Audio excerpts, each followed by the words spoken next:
Welcome to the Warband, a World of Warcraft podcast. I'm one of your hosts, Swaglock, and with me today is not my co-host, Chicken. I know, that's crazy.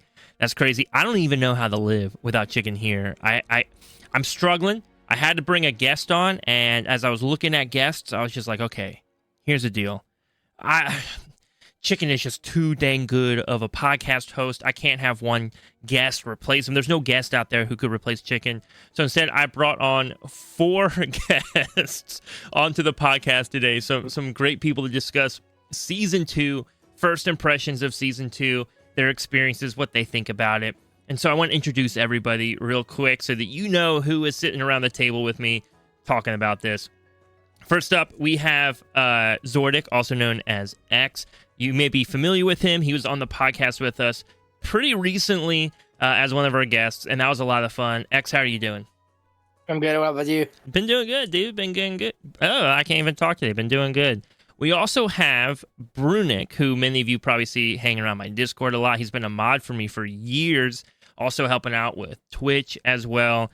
Brunick, I think we started gaming through Fortnite and like YouTube creation content. And here we are now playing World of Warcraft. I dragged the dude into the game, and he's just as addicted as I am. Brunick, how have you been? I'm doing good. Thanks for having me. Of course. Next up, everybody needs a good friend in life.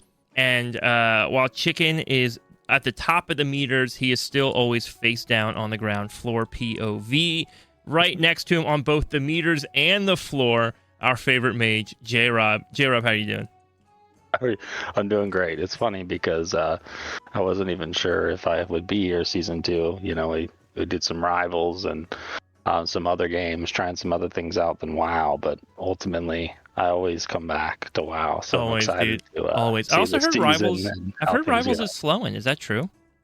I mean, I guess it's, personal opinion on that. I mean, it probably is slowing down the numbers just like naturally from, just how the game goes. Like, I think it's impressive if you retain a certain percentage like they have. Oh, for sure. And like what they've done. But like, I got pretty burnt out of it pretty fast. I still enjoy it. It's just not as enjoyable as, that fresh new look on it when we were playing it. No, that makes sense. WoW just captures that for me all the time, dude. Never gets old. It does. The new seasons too. A lot of times if they do it right, it's like a new feel to the game at times. Absolutely. Speaking of people who never get old, I want to introduce one of my favorite shamans in our guild.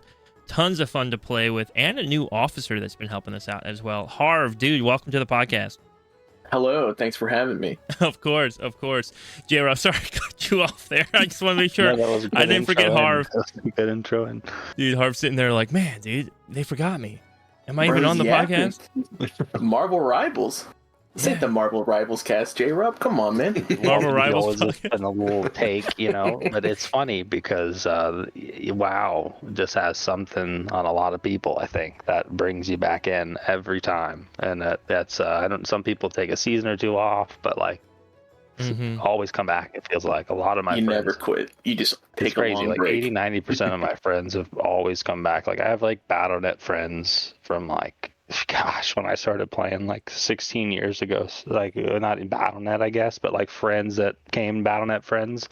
When they put that in, it's just crazy how long I've known some of these people and added them through like social, which I'm pretty weird about who I had on there. And like, so it's crazy at the end of the day, like the relationship you build. Dude, so I don't know if I've ever shared this on the podcast before. I started playing WoW in like middle school, like late middle school, like end of middle school, and I played all throughout high school. And so most of my gaming in WoW was during the summer when I was off school, when I wasn't doing anything. I would just binge WoW all summer long. And the way my bedroom was set up was it was this like really thin room. I don't think it was originally meant to be a bedroom. It was just kind of turned into one. And so when I would game, my back would be right up against an open window during the summers because, I don't know, my parents didn't want to pay for the AC, whatever. It was good. I enjoyed it. But it caused this problem for me where when I would take breaks from World of Warcraft, like so through college, I didn't play WoW. And early into my time after college, I just didn't have a computer to game on. I was just trying to make some money, be able to afford rent, yada, yada.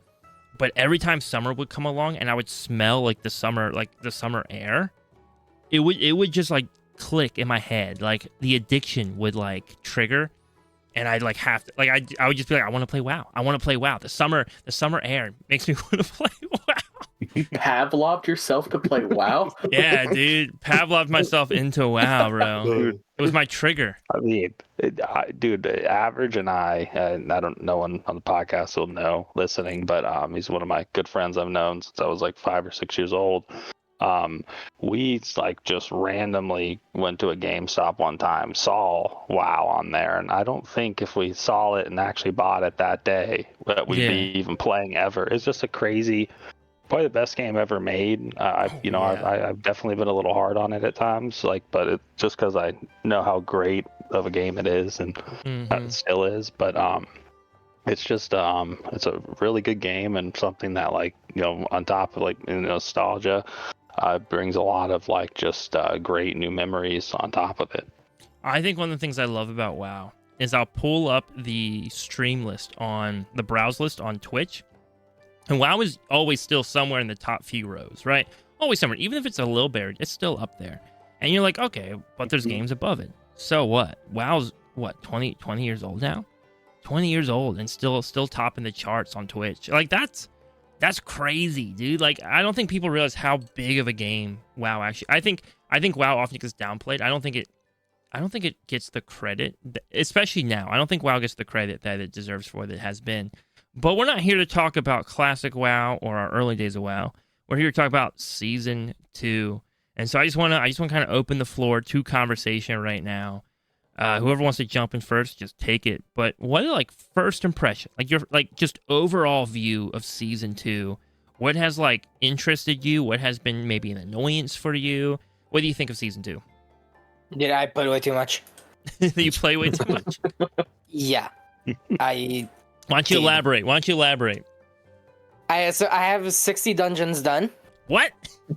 Yeah. Oh my god! Your first week. Yeah, 60. Like my first season. So Wow. Does that mean that it was a good season? Like, I'm not gonna lie, the dungeons are pretty good. Dark Cleft is not nearly as bad as I thought, but it's still a pain point. dude, yeah, okay, low key, Dark Cleft is kind of fun. So I think if they fix the darkness mechanic, the dungeon would be fine. Yeah, I think it's better than it was, though. It's better than it was before. Yes, definitely. 100%. Mm-hmm. Yeah, the darkness mechanic makes it like a little tough. I almost like feel like they could just get rid of the darkness mechanic and just, well, I guess, I don't know. It's hard because the bosses depend upon it.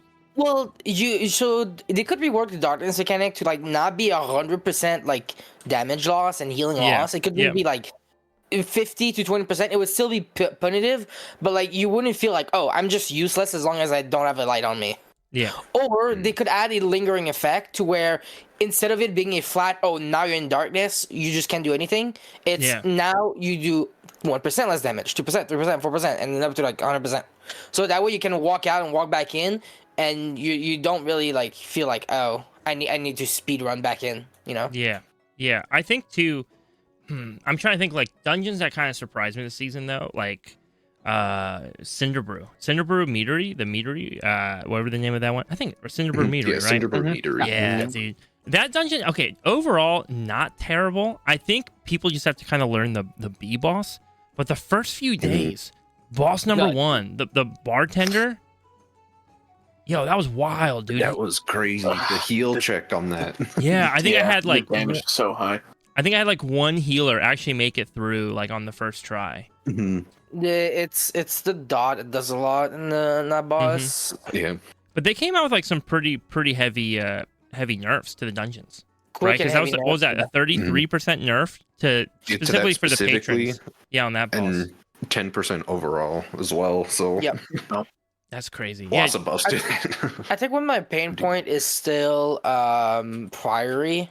Yeah. That dungeon on Fortified is not enjoyable. Okay, see, I've only done Priory on Tyrannical, which was okay. It was all right. I didn't have any problem with it. I think on Tyrannical the dungeons are fine. The dungeon is fine-ish. Yeah. But when you add Fortified, there's you know those dogs, or they're called knights, but I call them dogs because that's all that I see on their model. Okay. They shout and then throw spears at you. Talking about the ones that ride the cats? Yeah, I call them dogs. Yeah, dude, they're cats. Yeah, I call them dogs. It is what it is. All right. Their shout does a lot of damage, and and so much that you can't pull two of them at the same time. But also, they every like 5 seconds they throw a spear in the last 15 seconds at you, and that dot just absolutely annihilates you. Oh Like yeah, if you yeah. don't defensive it, you're just dead. Mm. Like over an entire pool, it was doing 60 million damage to each player. Wow. Oh yeah. I can see why Fortify would get buffed. I mean, but also too, like, dude, a 10% nerf to everything is kind of wild, right? Yeah. Like, they definitely do dungeon tweaking for sure, but this one, to me, I could be wrong, but this felt like a way quicker response from Blizzard than maybe we've ever seen. No, that's good. I That think is they good. would worry. It's really good. I think like they knew if they didn't hit this one right, that like things would be like really bad, because I know there will always be like a huge difference between like pugging and like having a pre-made group that you're like working with every day, learning new ways to pull and just time it much faster.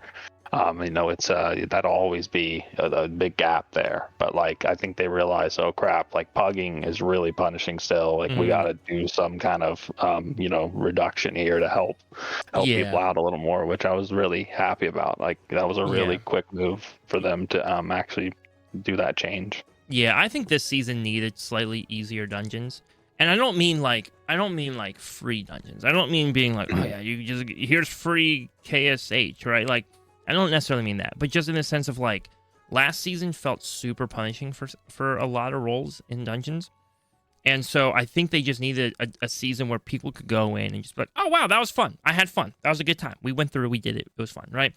And even like talking to our guild, I had a conversation, I think it was last night with some guildmates about like delves versus dungeons, and how many of our guildmates were just like, yeah man, I hate doing dungeons. I'm delves for life. Right, and which is fine, dude. Like, do the content that you want to do. But I guess it's just kind of a surprising thing to me, right? Because dungeons were such an iconic and central part of WoW. And M+ is obviously a totally different experience, right? Like, if you want, like, a more traditional dungeon experience, M0 or even Raid feels more similar to a traditional dungeon experience in many regards than M+ does. Which, I don't know. I like M+. But overall, all of that to say, I do think it was good though that there was some nerfs going out, that we didn't go into the first week of season 2 just like, man, these were impossible to push. Like I was pushing 2s and feeling like, oh, I don't know if I want to go any higher than a +2. And then when the nerfs came out, some of those pain points were tweaked. And I was like, okay, never mind. And so I think I have like an 8 in my bag. I want to try and run maybe tomorrow night or something. Yeah, I would run that with you. We're just passing keys around here on the pod. Brooding, sound like you're about to say something though. What's up? Yeah, this season I've really enjoyed the dungeons so far. I think at the start they were a little difficult to begin with, but the dungeons themselves, I feel like they're a lot more fun than the ones from last season, which is good. Yeah. Oh, absolutely. It feels like a big change going from last season to this season. Feels huge. So if I were to ask you guys, right, because as we're talking about dungeons, we're just in the conversation, so might as well talk about dungeons a little bit. I want to know from each one of you, like, what is your favorite dungeon this season? And it doesn't have to be like the best one. Just what's like your favorite, and what is like your least favorite dungeon here. So I'm just gonna go down the Discord list. Brunick, top dungeon, bottom dungeon. What do you got? I think I like Priory. That's, I think, my favorite. Dude, I've heard that from a lot of people, but yeah. I like it. Well, also X came back as a Priory is tough. So it sounds like there's a point where Priory becomes just brutal. But if you're under that point, because I know like Priory is probably one of my best keys right now on my rating, just because it feels pretty easy. So long as that Priory blows up tanks and the higher keys. Yeah, that makes sense. So long though, the other thing I found Priory, I don't know if anyone else has the same thing. I did notice that a lot of groups struggled on the third boss, both with the blind mechanic. It took people a minute to figure out what that was. And then also with the trash going into like the phase 2. I did find a lot of groups took a second to figure out how to handle the trash. And so I think I've probably wiped on that boss. Maybe? No. The bartender was my highest wipe. But it did feel like once people learned that fight, it became pretty easy. Okay, Brink, least favorite dungeon. Least favorite. That's Or difficult. most hated. What's your I most like hated all dungeon? ones. Like, what should Blizzard nuke? I don't know. Probably Dark Flame Cleft. Dark Flame Cleft? Okay. The darkness mechanic still is my least favorite thing this season, Yeah. Makes sense. but still all right. All right, Harv, what you got? Favorite dungeon, least favorite dungeon? All right, for favorite, I really like Operation Mechagon. Ooh, Not okay. because it's a great dungeon or anything, but it's nostalgic to me. I started basically at the beginning of BFA. I played all the way through, and I really like the BFA dungeons. Dude, And then Mechagon's fun. It's just a fun dungeon. I love it. I mean, I like the atmosphere of it. I like the scrap yard or like the junkyard at the very beginning, but that one's not in the rotation now. But and then for the least favorite, probably Cinder Brew. Cinder Brew? Okay, I can see it. Yeah. I can see it. There's a lot of stuff that can just kill you. I mean, granted, that's every dungeon, but it seems like Cinder Brew has a lot that if you step in one thing, you're kind of cooked. Yeah, it's pretty brutal. In some of these dungeons, too, especially the newer ones, people haven't had a chance to, like, figure out some of the mechanics, especially things that are either different from Heroic, like in terms of just new, right, didn't exist in Heroic, or things that just actually can hurt you now that you never thought of before. Yeah. Yeah. All right, J-Rob, I know you're ready. I know you got a lengthy explanation. Yeah, well, I have like a couple that I like. It's most of mine are just from like how well a tank can set up a pool for the DPS, like to finish the dungeon really quickly. Like, I feel like the biggest ones like that you can set up pools, like, God, it's like between Priory probably, Cinder Brew, and then Rookery, I think is how you pronounce that. Dude, I was doing some big pulls in Rookery. I was surprised. I was gonna say, just because of the way that the pools are set up, it's like even like the mobs that are next to pool are like right next to each other, so like you can kind of chain pull if you need. But those are probably my three favorites. So I've probably done like 14, 15 keys so far, not like a ton. Like I usually would. I would usually grind out for the whole week. I just haven't like I like burnt myself out a few times the last couple seasons, and I wanted to not do that again. Yeah, you so pace I'm yourself. trying to do better. All right, so what's your least favorite? What I would key say do you not want to it's sign up probably for? Theater of Pain purely. Really? Okay. I'll sign up for it. I trust myself in there. I don't trust anyone else in my pug group in there, just because it's like you know, if you don't have a team with you and you don't know what they're doing, you really are at the mercy of your group to like do the right thing, which obviously is to all dungeons, but Theater of Pain feels pretty punishing on a couple different bosses. Like the second one I think it is, where you have to like fight 2 DPS at the bottom. That's not that bad, but that causes like a lot of stress on the healer.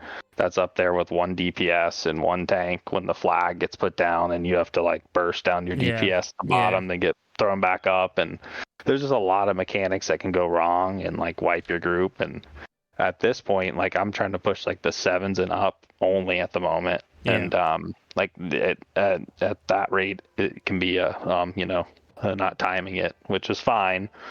But I expect that the first week or two, especially. But it's just one of those things that it happens a lot more, it feels like, in Theater of Pain for me so far. Makes sense. I'll go next. So actually, I like Theater of Pain. I don't know why. I like it too. It's a funny thing. Theater of Pain feels, maybe it's because I don't remember what I pushed last in. I think maybe I pushed a 6 or something. I'm trying to remember. I think it was like a 6 Theater of Pain, and I went and did a 7 Priory or something. However, I find Theater of Pain, generally speaking, feels a lot easier to me than some of the other dungeons. The timer feels less punishing, which is nice. But on top of that, I feel like they made a lot of changes. There's a lot of changes made to Theater of Pain. The first boss feels almost stupidly easy. Like the first boss now kind of feels like fancy trash. And maybe I'm just doing it wrong. Are you pulling up with the Bloodhorn? Yeah. Yeah. Are you pulling it into boss? Yeah.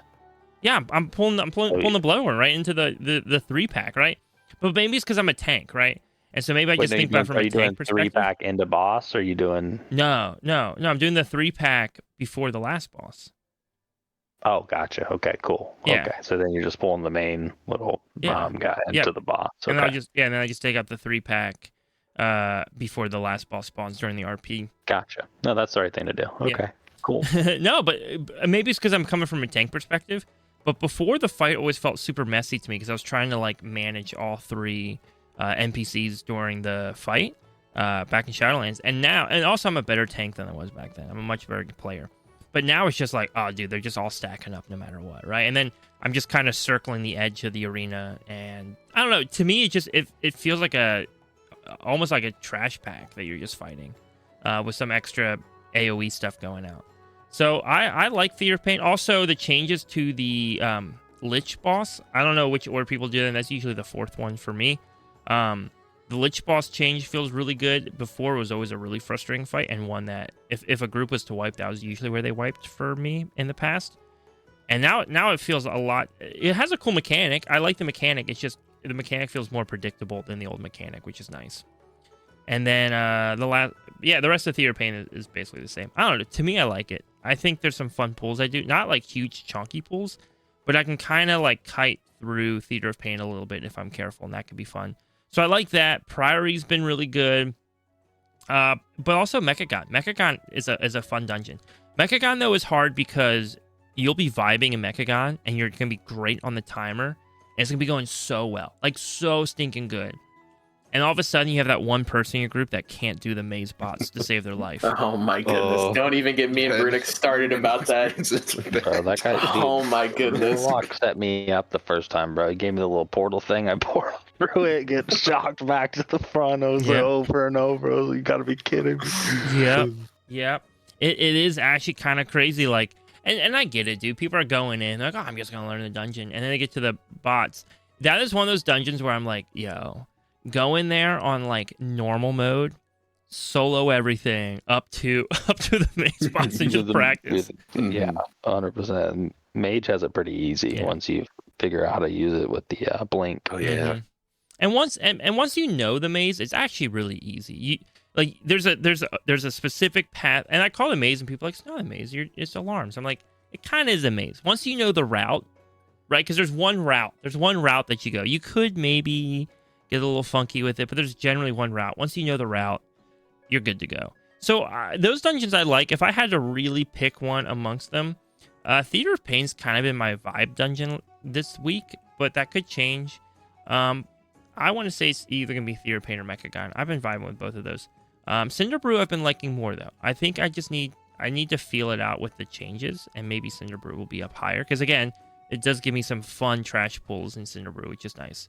I like a good reason to slap hands. My least favorite, and I almost feel like it's probably gonna be Floodgate, but I actually have somehow not done Floodgate.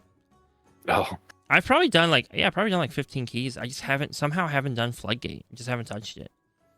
And I think I want to learn it first. I want to go into like an M0 and just learn it, because it seems, from what I hear, it sounds like it's a little complicated. So for the time being, my least favorite is probably Motherlode. And I know people like that dungeon. But it's just, I don't know. I agree. As a tank, it just feels odd. The first half of it has some fun pulls, but then when you start getting to like the bombs and stuff, it just feels odd. Oh yeah, the bombs. You skip the whole bomb area normally. Yeah, we did that until the group died to the boss, and then then we had to walk a shame back. Yeah, then we had to clear it. And we were overtime. But whatever. Our X, your favorite, least favorite. Favorite? I think I have to go with top. Theater of Pain. Theater of Pain? Okay. That dungeon is so free, so nostalgic, and dude, it has one big pack that is not actually dangerous, and that just feels good. There's one kick in that whole pack, and you kick it, and that's it. Yeah. You got the dungeon.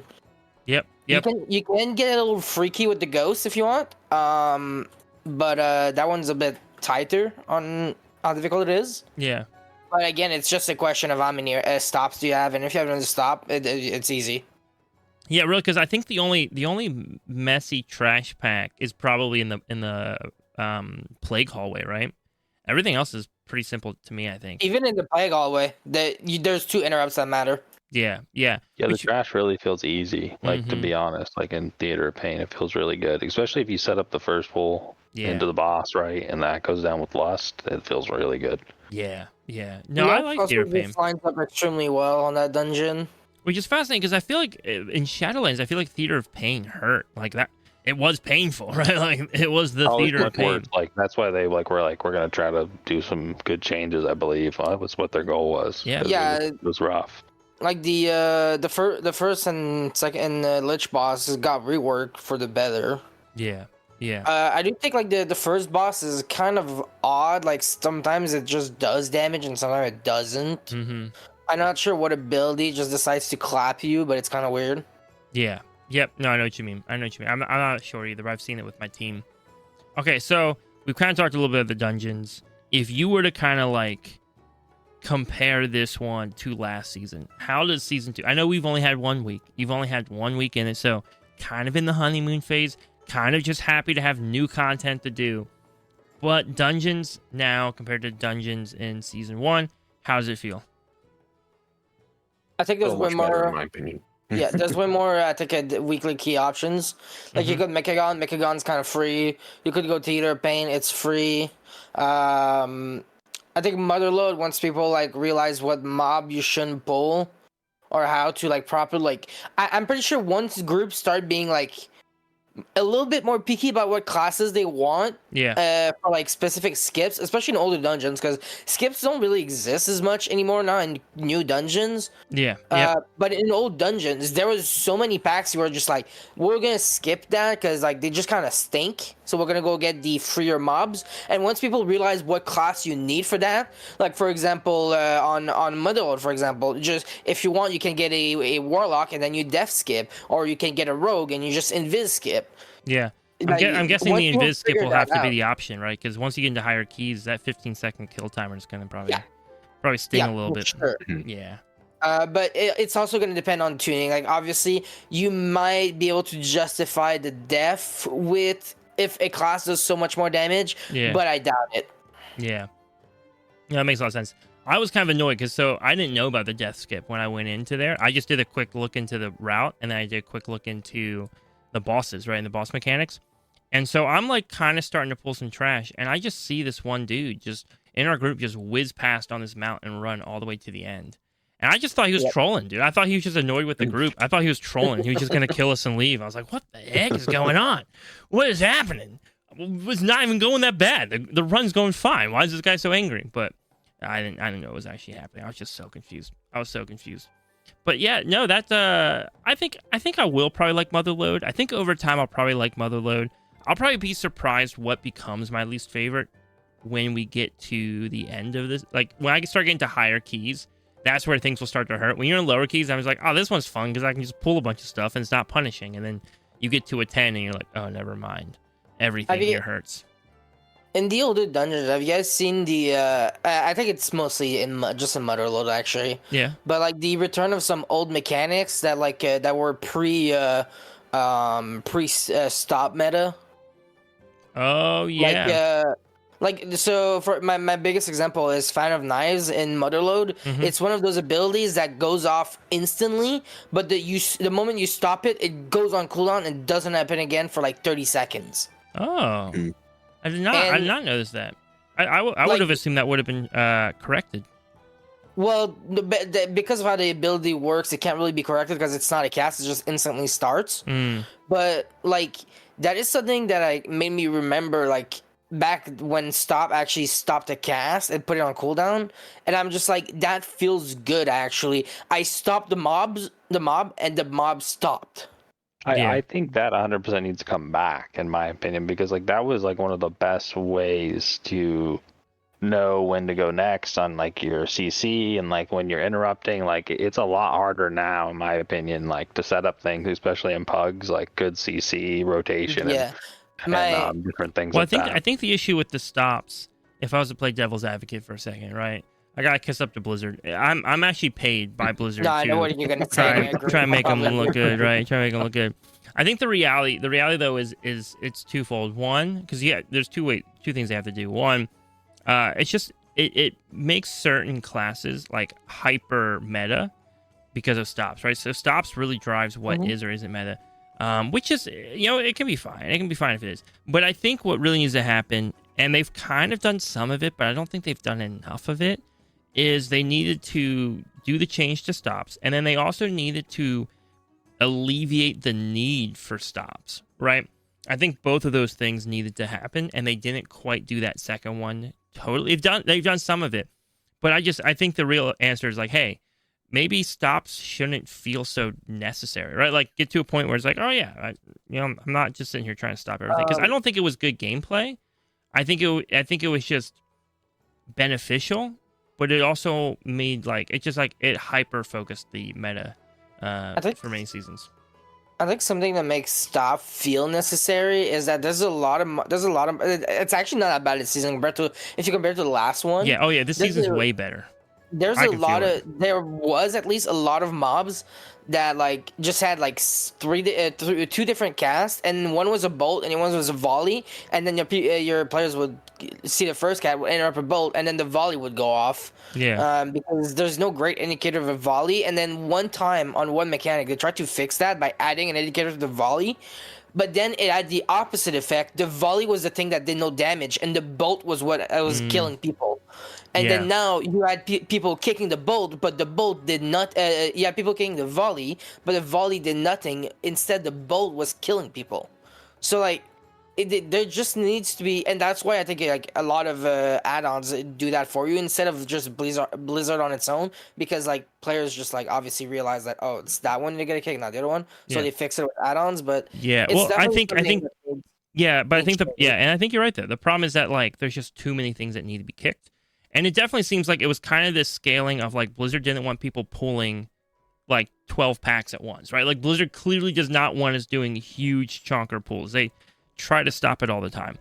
But then secondarily, I think they added more casts, right, to try and stop us from doing big pulls. But then also at the same time, the stop meta, as that kind of improved, as players got really, really, really good at interrupting everything and stopping everything, Blizzard then continued to just keep adding more casts to make sure that we couldn't do big pulls.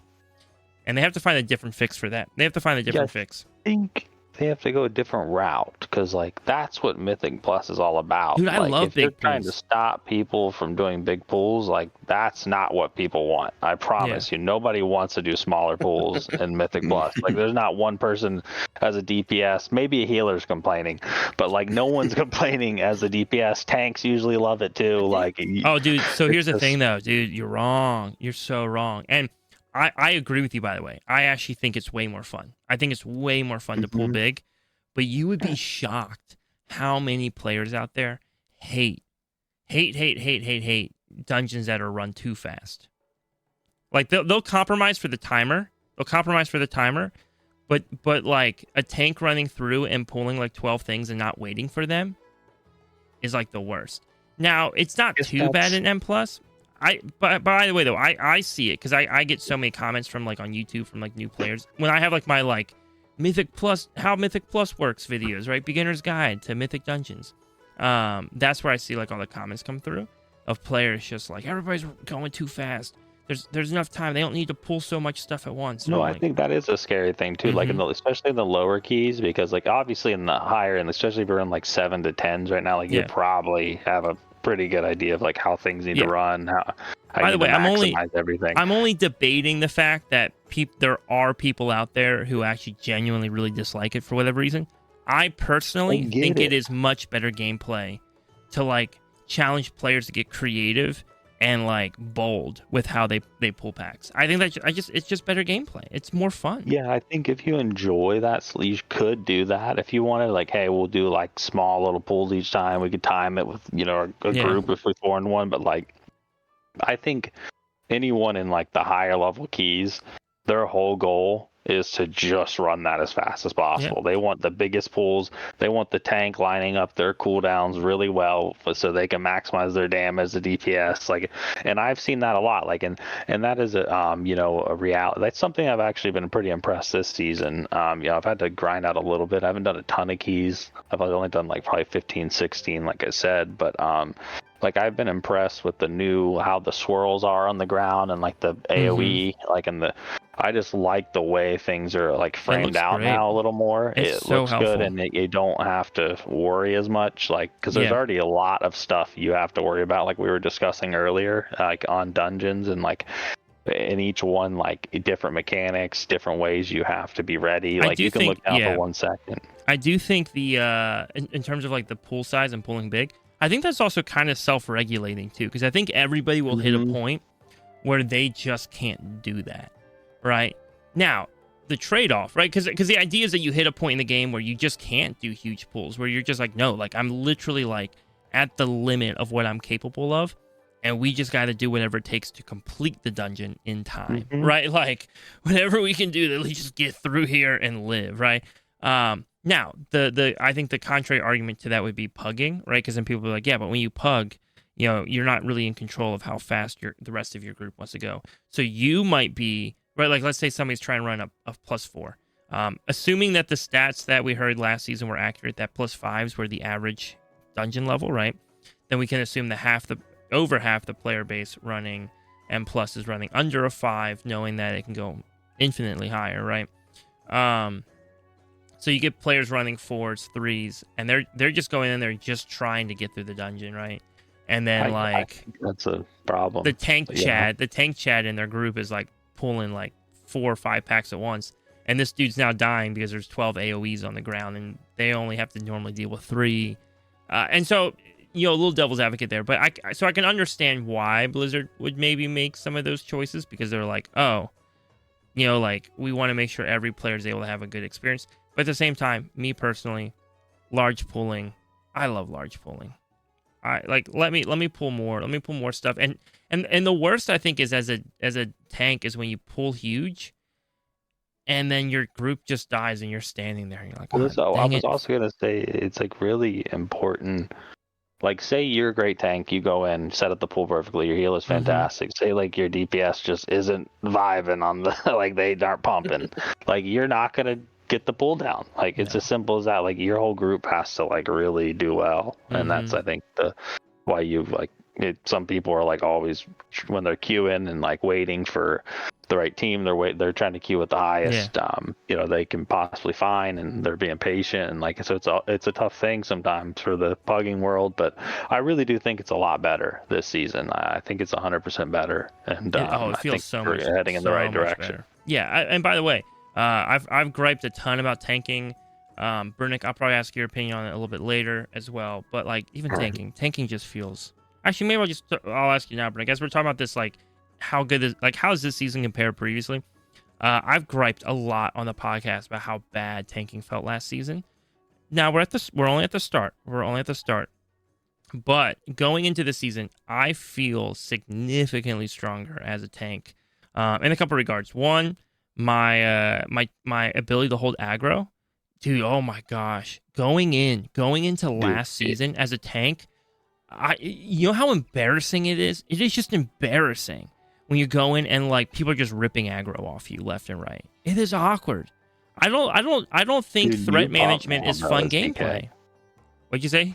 I was gonna say you pump now as a DK. Yeah. I was like, was it Mirez? I think is his name on like one of the top guilds. You ever heard of him? Yeah. Like I was watching him in like a 10, and he was out DPSing all the DPS in like big pools. It was crazy. Dude, when I do big like pools, I'm like if I'm not at the top, I'm like towards the top, which I have no problem with, by the way. I think that's fine. I like that. That's the element I like, because that makes it fun for tanks. By the way, though, I'm not topping the meter on like boss fights, right? Like it's a very, very niche thing where like I'll pop off.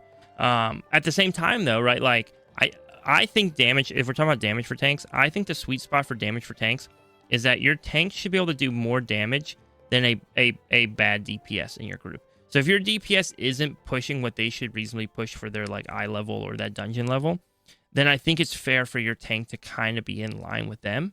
Right? Like a good tank should be able to out DPS a bad DPS, right? That's kind of the scale for me. But a good DPS will never lose to a good tank, right? Like that's like kind of in my mind because it feels fun. I like looking at the damage meters and feeling like my rotation matters. You know, like more than just surviving. Like it's like, oh yeah, I'm actually benefiting the group. Like it gives me another level of complexity to gameplay. It's one of my gripes with healing, I think. I haven't healed at all this season for dungeons yet. But like last season, I would like try throw some fireballs or something, shoot some lightning on my shaman, and nothing. I'd like look at the meters, like, what's even the point? Like, what's even the point of doing this? Like, why do I have these spells? Should I take them off my bar? They're not doing nothing. And so I would like to see them bring back more love for healers. That'd be nice. Like, because I think like tanks are getting some love now. Now it's like healers' turn soon. Yeah, well, they need get their love again. They need to, right? Like if the M plus will always be at its best when everybody can fairly easily get in a group, and the only way people can easily get in a group is when there's equal supply and demand for all roles, right? So like, you have that perfect balance of 3 DPS for every tank, for every healer, right? And that way then like, hey dude, I'm queuing up. Meta doesn't matter anymore because so long as I queue up, somebody's gonna need me, right? Because there's enough people that somebody will want to have me in the group. Anyway, so I'm getting distracted real quick. Brunick, I want to hear your thoughts, dude. You're playing Brew? You're playing Brew this season. I played Brew a bunch last season. I have not touched my Brewmaster this season. Obviously, I'm just kind of hyper focused on my Death Knight at the moment. How's it feel for tanking? Well, I didn't tank at the beginning of last season, so I don't have a good thing to compare it to. I only tanked at the end of the season, and going to this season, I feel pretty good still. I can hold aggro well, aside from running with 1 DPS in our guild who pumps too much in keys. But yeah, I've been doing good. Had to learn some routes, which I haven't ever had to do at the start of the season. Anytime I've tanked before, I've always played DPS first, watched routes from other tanks that I've gone with, and then just kind of went with what I figured out from them. Makes sense. Yeah. I get that, right? Because I think when I first tanked, I was like, okay, I'll go follow them on my healer real quick, and then I'll like learn it, and then I'll try to match that. And now I'm going in, and I'm just like, I don't know where I'm going. I kind of have like, I'll bring up the route on my right screen, and I'll just be kind of glancing at it, like, I think I'm pulling the right stuff. I don't know. Yeah. I've done a couple dungeons this season. Okay, I'm a big proponent of like preparing before you go in. I am a big proponent of like, take the time and prepare. And if you're like, I hate doing that, I'm not preparing. Okay, then don't do M+. Right? Like don't step into content that has a timer if you don't want to learn it. Now, you could step into M0. You could go into M0 and run that and then be like, okay, I feel very confident running this in M0. Now I know what to do for an M+. That's fair. If you want to learn through doing it. I do think it's unfair though to go into like timed content unaware of what you need to do in that timed content, right? Because at that point you're going, oh, I'm trying to beat a timer. With all of that said, hypocritically, I will admit I have been doing a few dungeons this season where I'm just going in basically blind. I've been pulling up, you guys know like Shah on YouTube? He has like the 1-minute boss guides. Yeah, so he has like, for anybody like listening, on their commute to work or something, has no clue what I'm talking about. This dude, Shah, on YouTube, maybe, if you ever want to come on the podcast, let me know. But he makes these like dungeon guides, and they're like 4 or 5 minute long guides. And it's literally just like 1 minute per boss. And so I've literally been going in and like during the trash to the first boss, I'll be listening to the to the mechanics and the explanation of how to do the fight. Then I'll go fight that boss. And as soon as that boss is down, I'm heading to the next boss. I like pull up the guide for the next boss and listen to it. And it's kind of worked. It's kind of, listen, it's my ADHD going crazy. But it's kind of paid off. I felt really awkward. I think I ran a Rookery because I didn't know how the fights would go for Mythic on Rookery. And I went in and I'm doing that. And I get to the bosses and I realized I had to start explaining the boss mechanics to the rest of the group. And they're like, man, dude, I think somebody thanked me at the end. Like, dude, thank you for knowing like this dungeon. None of us knew it. Like, your experience. They said your experience has helped us out a ton. And I was like, dude, I'm flying by the seat of my pants, bro. Play all bosses as I'm going to them every time, every dungeon, just for this moment. Yeah. Oh man. So yeah, that was that's been my trick so far this season. All right, Harv, dude. So, new season, we've been doing a lot of keys, a lot of stuff, man. How do you feel? How does this feel? I know, like, last season, I think you adventured off into Demon Hunter for a little bit. You're back on your Shaman. How's it feeling in season 2? It feels a lot better than Demon Hunter for sure. I did tanking season 1. Yeah. And season 1 was really rough. Really rough for tanks early on. Yep. Things were just killing you way too quick.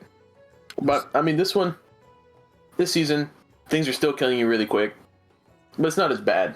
No. I think it's a direct upgrade from season 1. Albeit, some damage tweaks here and there. But I think everything is pretty smooth. The dungeon pool's nice. Like, there's not any specific one that I'm, like, absolutely dreading. Yeah. Unlike season 1, like, Stone Vault, no thanks. Yeah. Okay. Hot take, dude. Hot take. I love Stone Vault. I bet you Chicken would disagree. That's okay. Guarantee it. Oh no, he would. He would. I love Stone Vault. Okay, here's Stone Vault is crazy, dude. Here's why. No. Here's why I like Stone Vault. Also, remember, I was doing Stone Vault at like a 10s level, right? I wasn't doing like 15s or anything. I'm doing it on 10s level. Here's why I like Stone Vault. A couple reasons. One, it's front loaded with bosses. And so, like, you get to the last boss, and you're like, okay, we made it here. This is free, right? Like, we're done. We're home. Like, to me, I like a good, easy final boss. I don't like the final boss being extra hard. Because at that point, like, I've already sunk, like, 25 minutes into the dungeon. Don't ruin it here. Don't let this be the moment that ruined it. And so I like Stone Vault. I thought the pulls as a tank were fun. Like, that opening hallway was a really fun pull where you'd, like, grab everything and try to live. If that was happening in season 2, I think that opening hallway would be a way easier big pull than it was in season 1. It was a little tricky. The one thing I will say I was toxic about in Stone Vault, and I've had people, because I've said this on the podcast before, and I think I had people get upset with me for saying it, but I literally would go into Stone Vault, especially like anything over a 6. I would go into Stone Vault and ask the healer if they knew the mechanic for the boss, and then I would request them to take a weak aura that I had. I'd be like, hey, you gotta use this weak aura. And a few times I would leave if they didn't accept the weak aura. I left maybe like I don't know, maybe 10 times. I just say, hey. No, I was and I wasn't like mean about it. I wasn't like mean or a jerk. I didn't just dip. I was just like, hey, to be honest, this boss is one that intimidates me. I've had too many instances where healers told me that they knew how the mechanic worked and then just didn't do it at all. And so I'd rather not risk it. It's embarrassing for me. That's what I said. It's embarrassing for me when I died of boss mechanics. And I just stepped out. Right? Because I mean, the thing is that first boss in Stone Vault, like, I don't like the way it's designed. Dude, yeah, you know why? You know why I'm scared of that boss?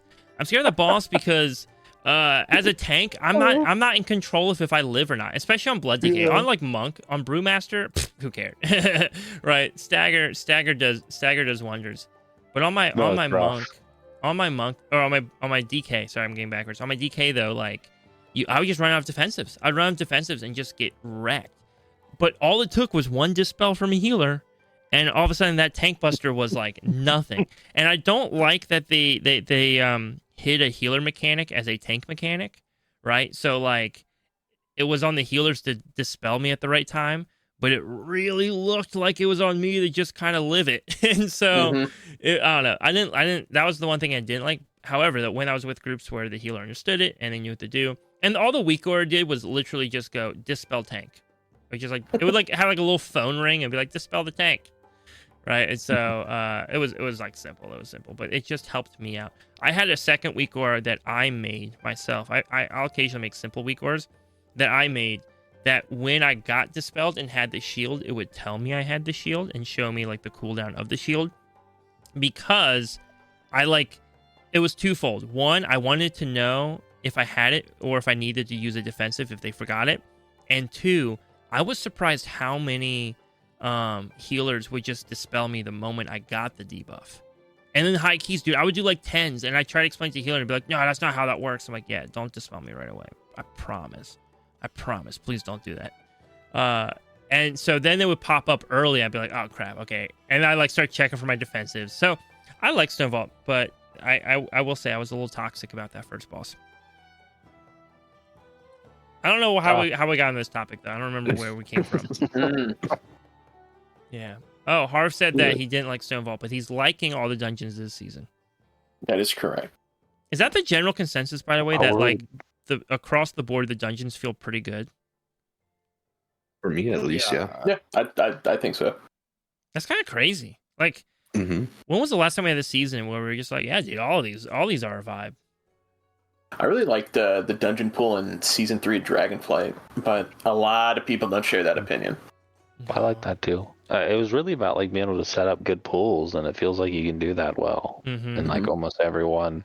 Sure, Yeah. some like, I mean, that's what you're expected to do in the higher keys. Like your healers are at the point now where they're not like, hey, I can out heal you, not popping a defensive here. Now you need to pop a defensive and a 10 at this point with your item level. Yeah. If you're running a 10 key, like because it's just you're gonna die, you're gonna get one shotted. Like so, you need to help out your healer. And like that's where I think it really shifts in the pugs and like trying to set that up. But I really do think like we really are in a good direction here. I think pugs are always going to be, harder. I think that's always going to be a concern. But it's always going to be right there that's going to happen, and it's going to be better to come with a guild group, work together. Even if you're running once or twice a week, just see if you can get in and form and Dude, build like pugs, a good though, partnership and relationship. Even in pugs, like sometimes you get into a pug where everybody just knows what they have to do. Everybody knows their responsibility. Well, that's why that's why I hate to say it, but like last season would just wait, and I've done it every season, for probably the past 3 or 4, like where I would just wait till I saw a group that I was like, these guys are going to be great, which is usually like a high rating, and I don't love to say that, but it's like that's just how things work sometimes. Like you don't want to sit there and start with a new group that's pushing some, you don't want to wipe and not time a key when your whole goal is to keep pushing up.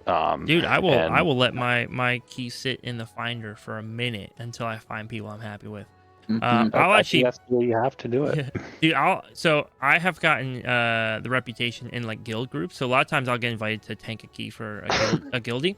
And so I get invited, and then I'm in the group, and all of a sudden I look over and because I'm like, why aren't we queued up? Like, why are we not queued up for a dungeon? What's going on? We need more people. And then I'll like glance over, and without fail, every time, Bruning, I think you've witnessed this a few times. Without fail, every time, that little party lead crown is now over my character's profile picture, and I'm like, yo, who's doing this to me? And the thing is, like, I think a lot of people feel really uncomfortable, especially if you're more emotionally empathetic, naturally leaning, right? I think it can be really hard to look at the roster of players queuing up and say no, right? It can be harder because like you're picturing a person behind that name. You're picturing somebody that wants to do that content just like you want to do that content.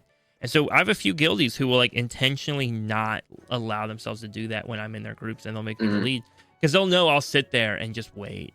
And they'll be like, Swag, whenever you make the group, it just works out. And when I make the group, it falls apart. And I'm like, that's because I didn't take 420 eye level Timmy, right? Like, Hey, with the 69 Brunick's rating. vicious with the invites this season. Brunick doesn't play no games. When You you're a got tank, 0 rating for it too. It's a big X. dude, when Decline. you're a tank, dude. Okay, so here, tank privilege is the greatest thing on the planet, or in the world of Azeroth, I should say, right? So tank privilege is wild because I could have 0 rating and like 2 eye level, right? Like 0 rating, 2 eye level. I could queue up for a 6 and I'm getting invited. Easy. I'm getting invited. But then if I list my own key, boom, 30 DPS queued up right there. Like, and when you see that many queue up right away, then you're like, oh, but if I wait a little bit, then what am I gonna get? Right? You gotta let it marinate a little bit first. Dude, sometimes like you gotta go make a sandwich or something. Like list your key, then like go make some food, come back. Then you kind of panic, like, oh, dude, who queued up and then left, right? But whatever. Well, I will say, it's the right thing to do, though. I do need to get in the habit of declining people, though. I'll just let them all sit there because I feel bad saying no, right? So I feel bad actually clicking the red X, but I have to remember that clicking that red X frees them up to queue for more groups, right? So like, it's a beneficial thing to do for them. But yeah, no, I will say that overall though, I have found dungeons, I think, and we have other things to talk about, so we probably can't linger on the dungeon thing forever. But I found dungeons like genuinely just more fun this season so far. The first like 2 days was a little more iffy. I was like, yo, these are hard. These are some difficult dungeons. But I will say after the nerfs, after the nerfs, they feel like they should. They feel like appropriate, like they should feel. So kind of transitioning, I think all of us have rated to some degree this season. Most of us have cleared normal. I think X, you've cleared heroic, correct? No, I haven't killed the last boss. Didn't you just say that's what you did right before the pod recording? No, we killed the second to last. We're not gonna attempt the last boss. No point. Okay. So you've killed most of heroic. Yeah. I know all of us have killed normal. J-Rob, have you gone to heroic at all yet? I haven't tried heroic yet. I've been intrigued, but I haven't had the quite the time to try it. No, I get you. I kind of felt the same way. At like one point, I tried to find a group, and I was just like, I don't know. Because our guild, I don't think we'll be in it for a couple more weeks, and so if I can get in and get a couple bosses, I hoped we would. But I know this one might take a little more time to kind of get adjusted, get everyone comfortable, get their gear up a little bit, and then start pushing in because we have a lot of new people. We have a lot of new people this season to our guild, and so I think we want to take a slightly slower approach. Which, by the way, shameless plug here. I was gonna put this in here, but if you're looking for a guild to do some raiding with, some dungeons with, even delves, guess what? Astra on Storm Rage servers is an amazing guild, and if you want to learn more, if you want to have an opportunity to join us where we can teach you how to do raids, we can teach you how to do dungeons, our guild is super supportive for new players kind of wanting to get into WoW, or players who just want to challenge themselves. Jump on my Discord. You'll see it in the description below. Jump on Discord and let us know, and we'll get you into the guild right away. I should say it's the guild I'm in, but I don't necessarily run the guild. It's not a guild for our community specifically, but it is a guild I love and a guild I love to shout out. So, with all that said, back to the raid conversation. How's raid felt this season? Like initial thoughts on early experience with raid. Yay or nay? Bosses are sick, but they're hard. Sick but hard. Dude, what is Race to World first at right now? They're kind of stuck, right? It's not looking good. See, I like that though. I like a dragged out, like because they're starting to push into Mythic Plus right now for gear because they need some. Well, I mean, so when they do M Plus is whenever they're waiting for a boss to be nerfed. Yeah. But I don't think they're doing M Plus right now. Right now they're just pushing. Okay, I heard rumor that they were starting to do some M Plus. I mean, I'm talking like an hour ago, maybe 2 hours ago. Of them, like their filler gear and stuff, like they always have anyone that's in the bench is always doing M Plus. They're never just idle waiting. Okay, they're always queuing. Makes sense. I swear I heard like a couple hours ago, but I don't know. I could be wrong. Either way, though, it seems like a challenging raid. Yeah. Let's say the least. It's some people have been saying it might be a third reset raid.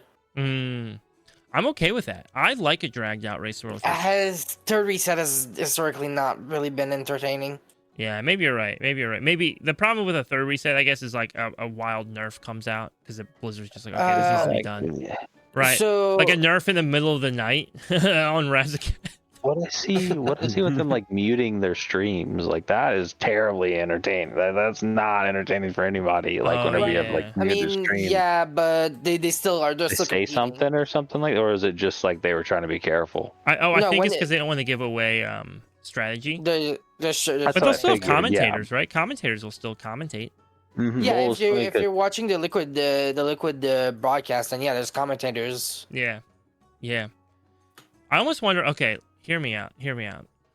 Listen, this is my engineer side coming out, my creative kind of thinking. What they should do, if Liquid wants to be top tier, what they should do is feed the commentary into a separate input into all of their OBS feeds, right? So it would be a separate audio input, and they can just activate it whenever they need to go into silent mode. So the players won't hear the audio, but their streams will at least hear the commentary from the official Liquid page.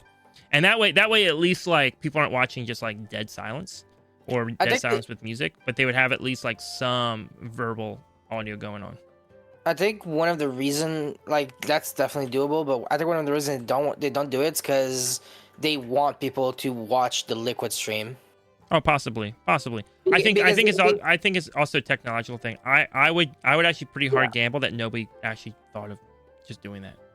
Because I know at some point Max had a like he said it on stream. He had a conversation with Liquid people about how can they remove viewers from his stream and then place them into the Liquid stream instead.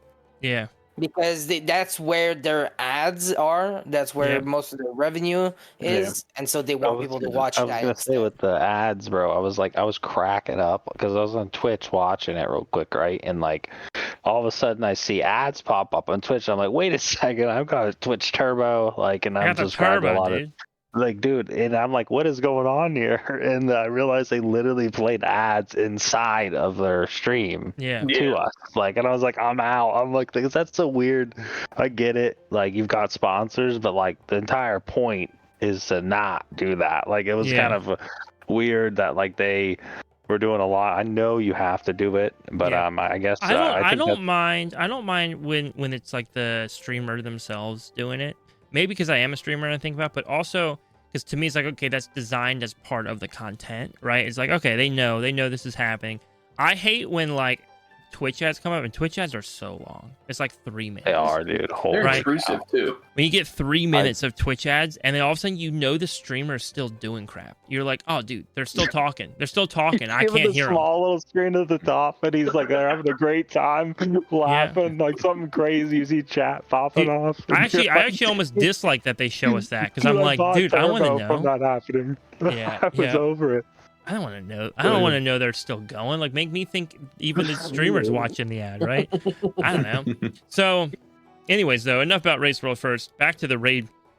Yo, okay, so hear me out. I love a good raid theme. Like, Castle Nathrio was a vibe. That was really fun. Oddly enough, in some way, I kind of loved Sepulchre. Sepulchre of the first ones, I thought was a really cool vibe, too. I don't think there was anything in Dragonflight that like thematically had me excited. It was all kind of like caves. Well, it was like Fire Cave, right? The first raid was like Fire Cave. The second raid was like Fire Cave Laboratory, right? And then the third raid was like Fire Cave Conservatory. Right, like tree. Yeah, can't right. Forget the tree part. With a tree on top, right? Like, yeah, I don't know. I mean, it was whatever, right? Like, it was a good raid. Like, the raid itself was fun. But I think, dude, I don't care how bad the fights are. If the environment feels good, I love it. And I'm not saying fire caves can't feel good, but like most of the time, like you go into the fire cave and it's just like, oh, cave. I'm going to cave, right? But like, oh, dude, the hotel, the casino, going through the city, right? Even just going through the city, all of it, like, it just feels cool, right? And the freaking casino is like, it's just a vibe. You're running through and you're like, yeah, we're running through a casino, punching things, right? I don't know. It just, even if the fight sucked, it would still just be such a blast being there. And I have enjoyed the fights. But anyways, to me, this is like a top tier raid. I haven't even touched Heroic yet. I haven't even had the chance to like hate myself. But I love it. And it could be the worst. I'm the dude who runs around with a shovel for a weapon all the time. Like, of course I like shovel. This raid. Yeah, rune shovel, dude. Anyone else have thoughts though on raid, other than me just ranting about casinos? I love casinos, both in game and IRL. I mean. Yeah, I'm a big fan of the Stormwind Casino, the NPC players. Oh, yeah, the roller bots? Yeah. Although apparently they're not bots. Apparently they're actual players. Yeah, that's how they get away with Twitch. it. Yeah, that's how they get away with it. Anyways, back to what you're saying, though. Yeah, I mean, it's better than the repeating assets of cave wall and rock. Yep. It definitely feels like a handcrafted city. A lot of time and effort went into making, an entire city. For a raid, which is really cool, and I really like the vibe. I think I'm just happy that it's not some dark and gloomy place again, because I feel like that's a lot of what we've had recently, and I don't care much. Yeah. It's also grand and stuff. Like the palace, like even though technically Eternal Palace was like sort of a big zone, but it didn't really feel like it because you were in the palace half the time. Yeah. And outside of like that hub where you could go to Brood or Zyma, I don't remember her name. Yeah.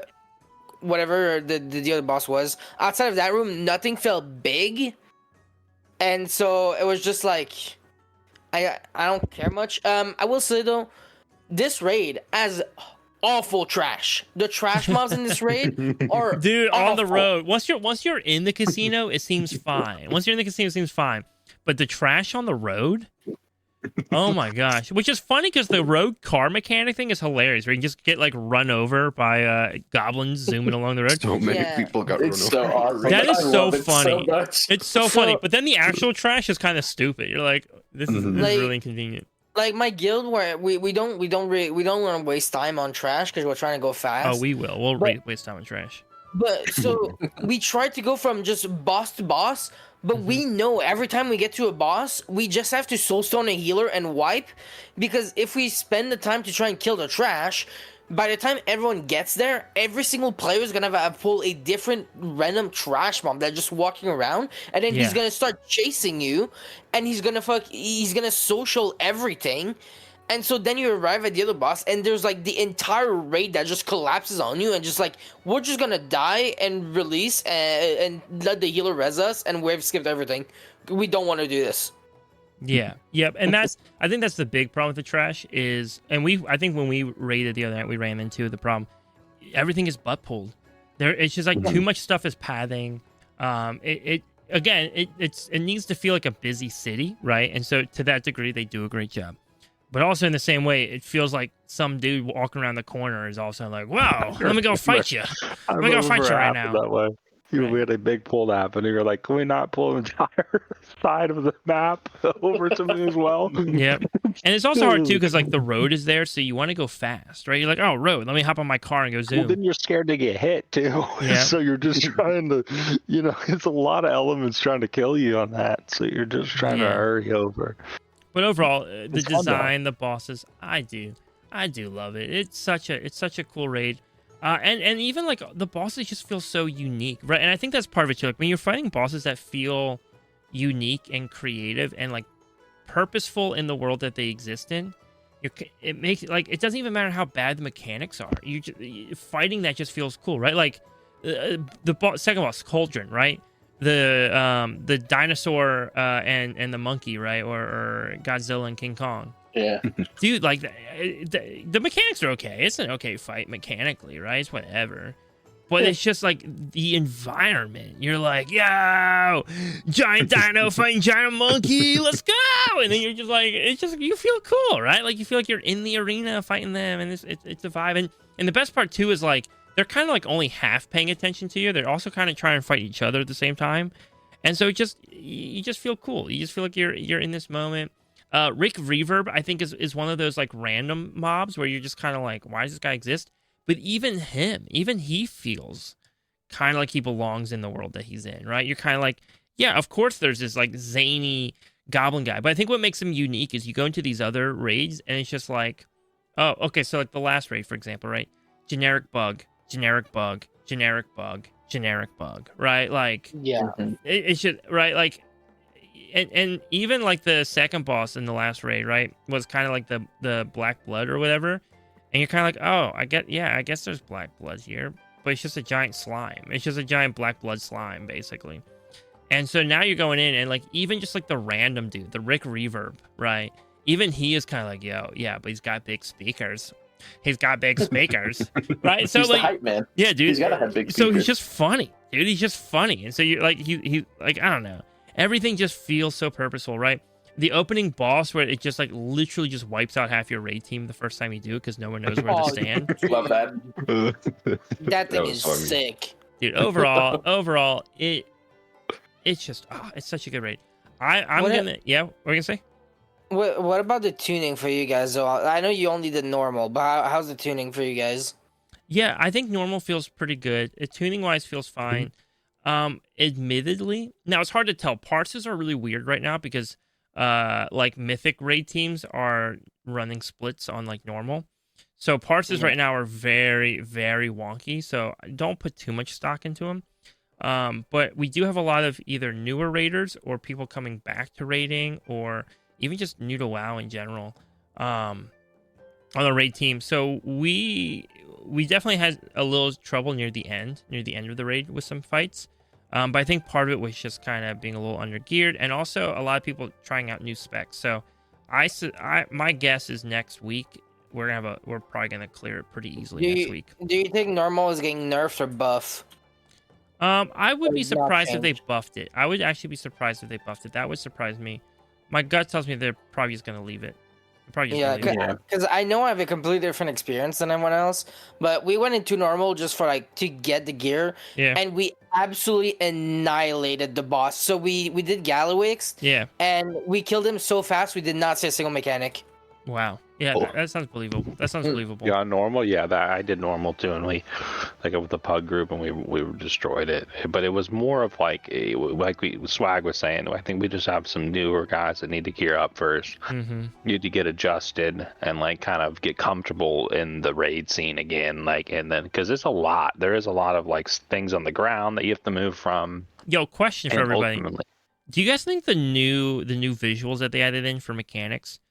Are those heavier on your computer? Because I feel like I couldn't. Now, granted, listen, I'm gonna admit my GPU's getting a little old, and I'm saving for a wedding, so I'm like I can't replace it right now. Okay, I'm sorry. It is what it is. But I went to try and stream raid, and dude, it started pooping out while I'm like trying to stream raid and do boss fights, and that was never really an issue before. I haven't had it, but I just bought a 5080 pre-built, so that would be why I'm not having it. But like, probably would have some issues if I didn't have that. The 2080 Ti before that, and I was feeling a little lag. Okay, because I have a 2080 Ti, right? And so if I was like in a city streaming, it I would felt lag. it, dude. I like in certain areas, like especially in raid when it would like push like hard and certain frames and like certain mechanics were happening. I felt it on the 2080 Ti. Yeah, I think you might want to, because I know my bottleneck for last season before I fixed it was my RAM, like my CPU. Oh no, dude, I'm GPU. juiced on RAM, bro. I think I got like 64 gig or something. That's what I got. Yeah. No, I just turned down a lot of my graphics settings that right now. Anyways, that's a little off topic tangent. I wanted to ask about delves. Just real quickly, because it's been a frequent topic of discussion. One of the conversations we've had is do delves offer too good of gear for the content that they are? And I was curious to see how delves would be this season. Would they make them harder? Would they make them easier? And it kind of feels like delves are easier. Now we're coming in with better gear. But have any of you guys done delves as a healer yet? No, but I know about it. Okay, so I have my shaman who is like not super geared. I want to say like probably like 605 or something, maybe like 605. And I went into delves and I just started ripping. You just make him a tank. You put Brand in tank mode, and I think he does more damage the more you heal him. So like I wasn't even like, I loved playing offensive healer, but like I was just straight just slamming Brand with heals, and dude, it was just crazy. You just beat through it. Which again, listen, healers have kind of earned a little bit of grace and a little bit of free loot. I don't mind that. I do that. What's weird, I do the same thing on DPS. I just make him a tank. He holds the aggro. I burst. So it's like, but it's like crazy damage that he does. Like you just clear things like so fast. 300% pretty easily. Crazy. Yeah. Oh yeah, it's insane. Anyways, I'm always doing way more than him. Yeah, no. Brand goes because his damage is related to in tank mode. His damage is related to how much he gets healed. That's insane. Yeah. It's pretty cheesy. Yeah. It converts your healing into damage basically. Is the idea behind it. About getting too much gear in delves, I don't think so. Like I used to actually complain about that. Yeah. But I don't think so. If now that the maps are to one a week, which means like you can get one hero piece a week at the most, and then you get the vault, I guess. But I didn't know they made that limitation. Interesting. Yeah, one a week. One a week you can only get. So I guess I don't better. care as much. Like before I saw a few people got like 4 maps, like no exaggeration, the first week. My big concern was players were going to delves, right? Getting juiced up on hero gear. And then they were going, okay, well, I need Gilded Crests. And delves give some, but they were like, I need more Gilded Crests, and I want Myth Track gear. And so they're just jumping into like 8s, right? They're just going, I gotta do +8s and see if I can push the 10s. And they're going in, and I don't think delves teach the mechanics well. And so that's my argument. I've made it plenty on the podcast, though. We don't have to dissect it. But that's kind of always my question. Is like, is it encouraging players to go into Mythic Plus, but encouraging them to go into Mythic Plus at a level where they'll just quickly back out of Mythic Plus, right? Because they're not going to go, I'll just go do a 2, because a 2's not going to offer them anything. I think it's a tough one, right? Like, because I think they help you with gear at first. Like the first 2 weeks, I would say they help you. Even I'm like, doing delves. Even I'm doing delves this week, just because the gear's great. Just for like, but I've had like bad lucks on mine, which is part of the RNG of WoW. But I've had like all trinkets, like that were terrible trinkets. Oh, dude, I have I think I have like 10 of those maps sitting in my bag right now that I got to use. That's crazy. No, I'm just making that up. I'm making that up. Wait, I just know how upset you got last season because you didn't get enough of those maps. Bro, I didn't get one map. I got trolled, and I got a level 1 map. I got at the end, and it was like I couldn't even use it. Oh my god, it was like unbelievable. But no, I mean, that's how like WoW's always worked. If we're being honest, like there's been times where you don't get any loot ever that you want in raids. Like that's just how WoW works sometimes. I like the vault. I think that they've made a lot of good change. But I think as far as like if it's too much, I would say it's right there at the right point now. Like because like you could go there, get a hero piece if you're lucky, get your champion gear to start out, and start pumping in Mythic Plus. I think the biggest problem at Mythic Plus is actually the community sometimes. Like I'll give an example. I was in a Mythic 7 earlier key, and this tank did great actually, like until one boss, and he just messed up on a mechanic and got us all killed. And then these guys just tore into him, like it just tore into the guy. Dude, people like, are and they were calling him tanks. like full on some of the meanest names. I was like, dude, I even defended him at one point, but it was a weird reality. I think the community sometimes is a problem. Like, because imagine that in lower keys, trying to get pumped up, figure out how Mythic style even has to happen, how you have to start being a tank or a healer, and start with that pressure of progressing. That's what I was saying. Though, is I feel like that transition, because again, there's always going to be a desire to go from delve to dungeon when there's more loot involved, right? And so if that desire is going to be there, is it better for them to desire to go midway into M+, or is it better to encourage them to go towards the start of M+? But either way, I want to move on because we got some listener questions. And also, I've gotten in trouble because I've talked about this topic too many times on the podcast. Way too many times. Way too many times. Anyways, so we got some listener questions coming in. And we'll kind of just, if you want to answer the question, you can answer the question. So first question coming in from Argath. Oh, and by the way, if you guys want to ask questions on the podcast, if you're listening right now, you can join the Discord link down below in the description somewhere. I don't know, maybe it's above. I don't know what platform you watch on. But follow the link in the description and then go to the Pod Questions channel on our Discord and you can ask questions there. Anyways, Argath has a question. They say, hey, Pod, question/topic to toss out there. You talk a lot about the lack of tanks and heals and what to do to fix that. That's been a problem since the game came out. Could it be that the game is just not aesthetically pleasing or rewarding for these roles like it is for DPS? DPS players see dramatic spell effects blasting at targets and a huge explosion of numbers on their screen that provide a lot of visual reward feedback. For heals, it's been a while, but last time I healed a raid, it was basically playing raid frame whack-a-mole with health bars. Tanking visual is like staring at some giant boss's shin and watch your own health bar. Could changes to the fundamental gameplay UI for these roles make them more interesting and exciting draw for people to them? And what could some of those changes look like? So ultimately the question is, right, like, is there anything you could do that not just maybe isn't about like your damage or your power level, but more so just about the experience, right? The experience. I would say we touched on it earlier. My answer to that for the tanking side of things, my answer to that would be what we talked about with dungeons. It doesn't fix it for raid. Raid tanking is easy, but I don't know. I don't think there's really a shortage of tanks for raid, which is nice. It seems to be more of an M+ shortage. But I would say being able to pull bigger. Big pulls feel awesome when you're tanking. Like it just feels so cool when you can like chain pull or do like a big chunker group pull. That feels awesome. I don't know for you guys what you would say, like what would entice you to play tank maybe more. I think most of you guys are pretty diehard DPS fans. But if there's something that would make you play tank or healer, what would that be? Big number, and I don't have to look at the route.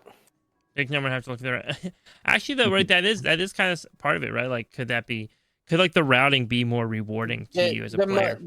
I remember the DPS player. The moment my tank starts, okay, guys, here's my route. I just like my brain just does this thing where I turn the knob of listening level back to like -5, and then I just wait until they're like, okay, we're starting the key. Yep. And when they say, oh, we're starting the key, then I turn it back up a little bit. I always feel bad because they'll ask me, they'll be like, oh, where do you want Lust? I'm like, dude, do I look like... Listen, if I wanted Lust, I would have picked a class that had Lust. You figure that out, dude. Don't ask me. And I know what they mean. On the flip side, like, sometimes you get a tank where if you Lust in the wrong spot, they just leave. Yeah. They're like, I ain't doing this. Yeah. And I get to some degree, right? To some degree, when you're trying to min-max, right? Like, when you're like, I need to min-max this thing. You're like, okay, I need Lust at this spot because I'm going to do a pool bigger than I can handle. I get that, right? Like, the Stonevault example we talked about, right? Like, at the start of Stonevault, yeah. You know, I might go, hey, I'm planning to pull the whole hallway. Can we get Lust? Awesome. That's about it. I might have one spot in the dungeon, like, hey, can I have Lust in this spot? And if I don't ask for Lust and they give it to me somewhere that I wasn't expecting, oh, well, cool, whatevs. Right? But if I, you know, like, but it's rare. It's rare. If I want it somewhere, I'll ask ahead. But yeah, that is an odd one too, right? Like, how do you just have that? But anyways, back to the question. Anyone else have anything that maybe is like visually rewarding? I think the big pulls thing is really it. Yeah, I think it's a pressure thing too. I think tank probably has the most pressure to perform well for the group. Like, in my opinion, they have the route they have to get ready. They have silences they have to be ready for. They have to know every mob pretty much that has to be CC'd, especially when they're doing big pulls. I think that the tank also has the, like, obviously in that same direction to make the run go really well. Like, when a good tank happens in a group, like, you feel it. Like, you feel like it's every pull goes really nice. They time your cooldowns really well, and I think it's just a lot of pressure too as a tank. I wouldn't complain though for healers. I wouldn't complain for healers if they made their spells a little more visually cool. I guess that's hard, right? Because like I'm thinking of like Healing Rain or whatever that green thing is that druids put out. Right? Like, could you make those look cooler? Maybe, but then also, at what point does it become distracting? Right? You're like, you have to too give much them visual stimulus. More damage. Like, do you guys remember back in Shadowlands? Dude, Shadowlands healing was peak. Dude, but the alleys, man, like, they had one spec. It was like, I don't remember what, the Venthyr maybe? Was it Venthyr? Yeah, Wake of Ashes. Dude, and they could go a DPS spec that was obviously healing too. But it was like kind of like a in between hybrid. I went in dungeon like, with they would X do one so time much back damage. then, and he was ripping. Like, I think he was like the top DPS. Now, granted, he was probably also way over geared. That's what they have to do for healers. That they have to bring that back. And tanks, they need to keep the same thing they're doing right now with giving them more damage and keep that. At the end of the day, you're never gonna make everybody happy, right? Because if healers do damage, then people will be like, I don't want my healer to do damage. If they don't do damage, they'll be like, I want my healer to do damage. A good healer will never. I don't know. Obviously, like, they might get carried away at times, some healers, but like, I feel like most healers that are damaging have a good idea of when to do that. Like, when mechanics are on downtime. I think the problem comes when the group starts expecting, right? So the problem is, let's say you're doing a +8. Let's say you're doing +8, and little Timmy is healing this +8, right? And little Timmy is actually totally appropriately geared for this +8. And the healing output he's doing for the dungeon is great, but it is taking everything he has to, like, get that healing out there, right? And then he just starts getting ripped upon by, like, the people in his group for not doing damage. I think that's the fear. Now, from experience, most groups are happy so long as you're keeping them all alive, right? Like, it's not until you start getting higher that groups start to go, like, hey, can you also do, like, a little more on top? But I do think the DPS meta for healers is really peak healer content because it does two things. One, it allows that really good healer to have more to do, right? So, like, the really good healer can offer more to the run than just keeping people alive. You can do more, but at the same time, the not-so-good healer isn't just constantly wiping the group, right? Because if you have a not-so-good DPS, kind of lame, but whatevs, right? Like, it happens all the time. If you get a not so good healer, well, runs over, right? Like you're not going, you're not going anywhere. They did it well in Shadowlands, like where they set it up where it was like a 5 and 10 minute cooldown as well, like on some of the bigger abilities. Yeah. But like they benefited you so well. Like when you went in, dude, I loved Shaman, like Resto DPS back then. I pumped numbers back then. Yeah, right. And so fun, man. I think it really is peak content because again, the pro player, the really good player, like the hardcore player, like they'll maximize that damage. They'll maximize their healing. And the person who's just not quite as good, right? Like just kind of struggling, still trying to learn, right? They don't have there's not as much pressure on their healing, right? I don't think high pressure healing is fun for most people, especially because I have found most people I know that want to play healers, that like are enticed to play healers, usually are not the type of person that likes a lot of pressure. As crazy as it sounds, right? Healing definitely tends to me, the people I have known that naturally went towards healers didn't like high stress environments. That's not everybody. That's far from everybody, right? Agree. I think a lot of them expect, like, especially when you're running like the higher keys, like they're expecting to like the DPS to use their cooldowns the right times, and not to have to overheal when they don't need to. Yeah. Like I think part of it's like the roleplay element too, right? Like part of it's like the roleplay element. Like I don't want to be the competitive guy trying to top the DPS meters, and I don't really want to be the tank having to lead everything. I just want to be there. Optional thing. It should be like if you can do it.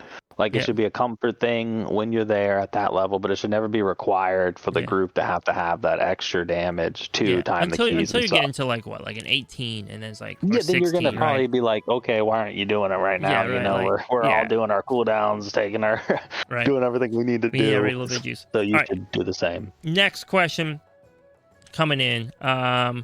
Rastagoat has a question that he wants to ask for Chicken, so maybe I'll hold that one. Maybe we'll have to save that one. We'll see with timing.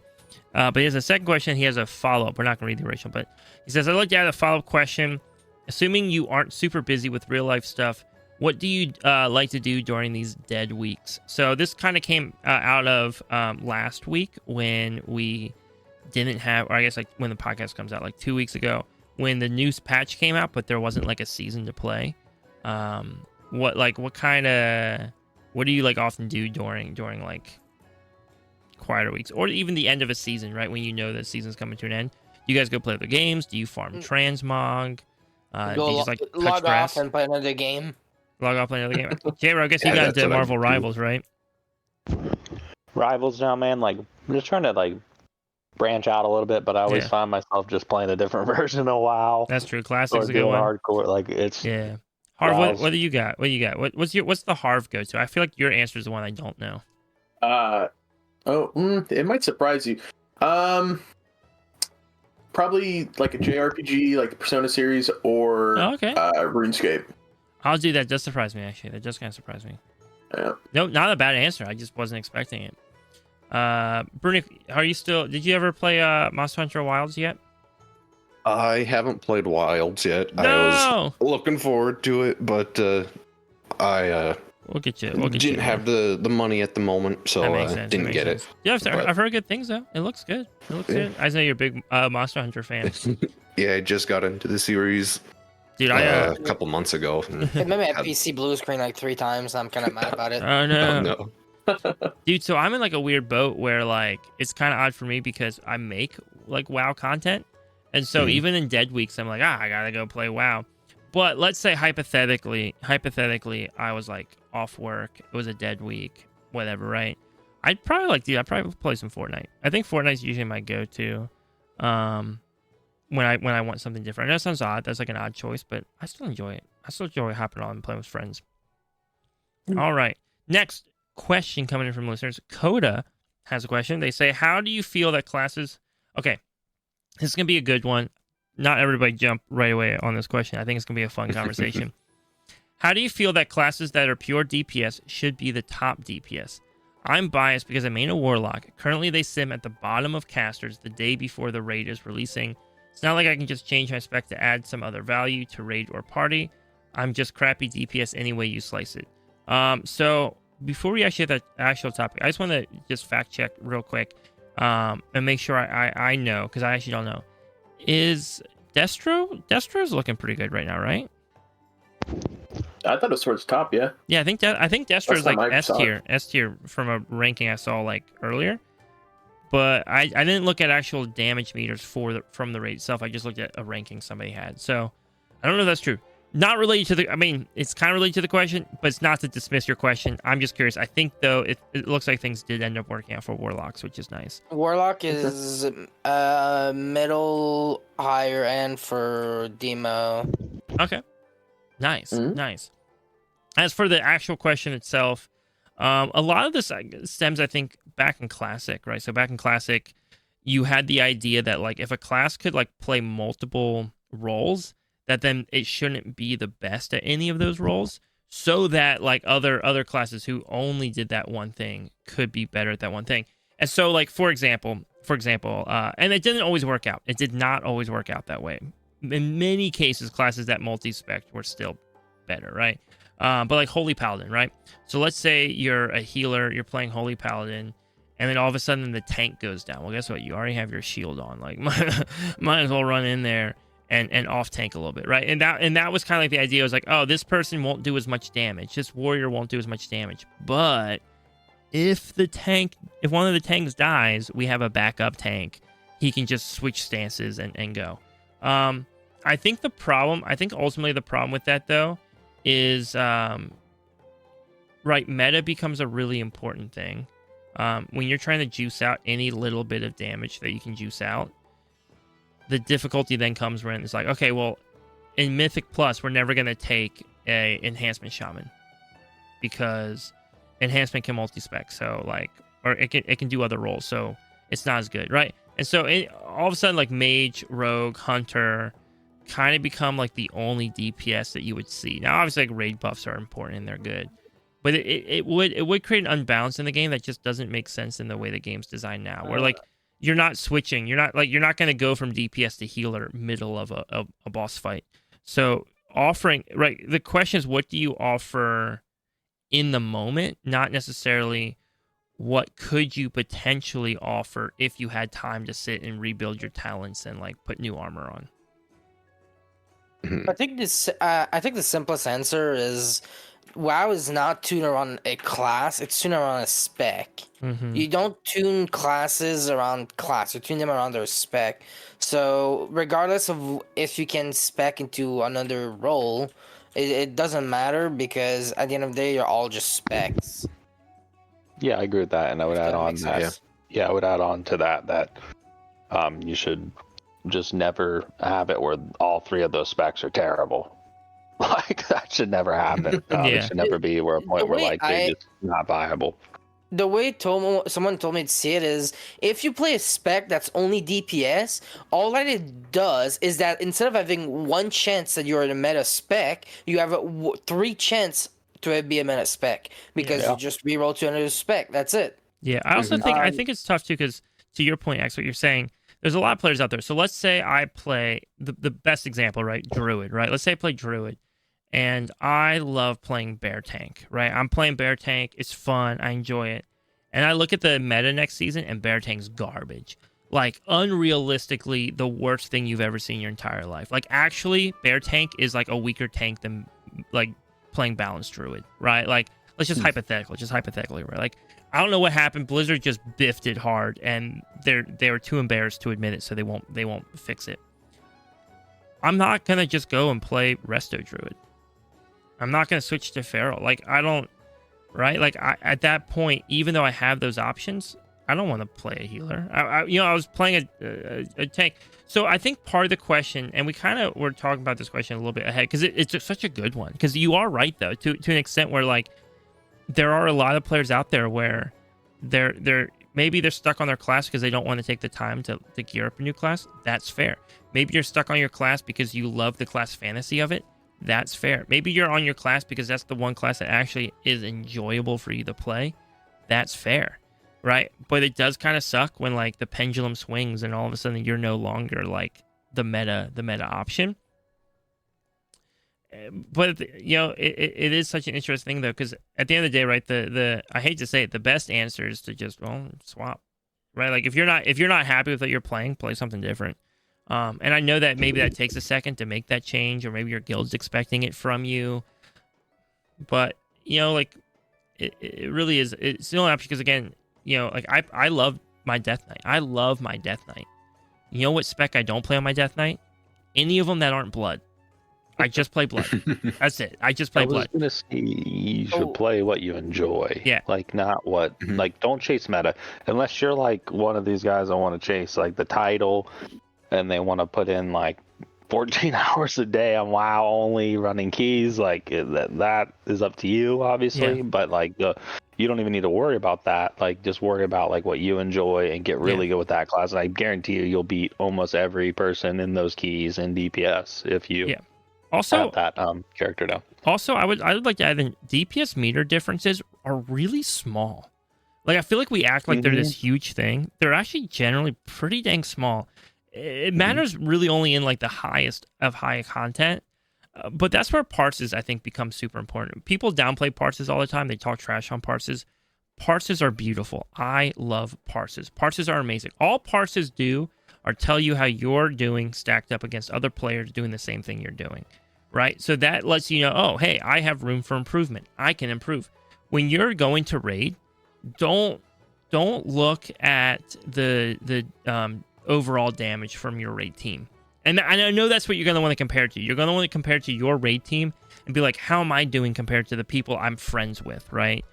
But instead, look at your parses and be like, how am I doing compared to other warlocks playing the same spec I'm playing?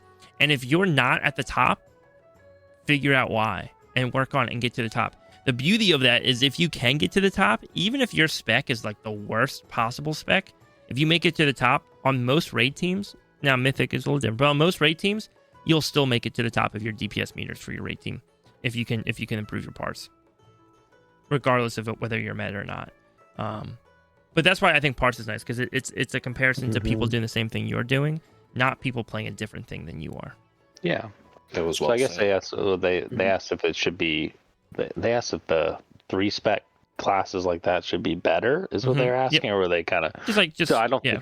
I think I think it's like what X said. Like, you have a chance, like 3 chances to be really good. Like you have really good class that you're gonna enjoy, or spec that you're gonna enjoy. And like most likely, like I played mage for, I'm probably 10 years now, and I don't change if it's a bad. Like I played arcane when it was like at the bottom of the tier rankings, and I think you just need to play what you enjoy. But I think ultimately the 3 tier, like for DPS, it should just never be the worst. I think it should never be bottom. Like if you have 3 DPS, you should never have people like sighing when you're in the group that join. And I think we've had that a few times in the past, but not recently. I think it's actually really well balanced. Yeah, Blizzard's gone on record. Yeah, I want to add that especially for Warlock is one of those specs that's like historically good. It has had like some bad moments recently, for quite a few times, but historically it's always good. And it's always brought, regardless of what happens to how bad Warlock is. It's always brought, because Gate and Cookies are utilities that you can't find anywhere else. And also Warlock, I know maybe some guilds don't use it much, but Warlock have a wipe protection. Can have a wipe protection built into their B-res, which allows you to save so much time. Like I know there's some guilds that like they wipe and then they just walk back to the boss, and that is just horrendous time management. Yeah, I think ultimately it comes down to like it's fun to compare your damage numbers at raid to like your other team's damage numbers.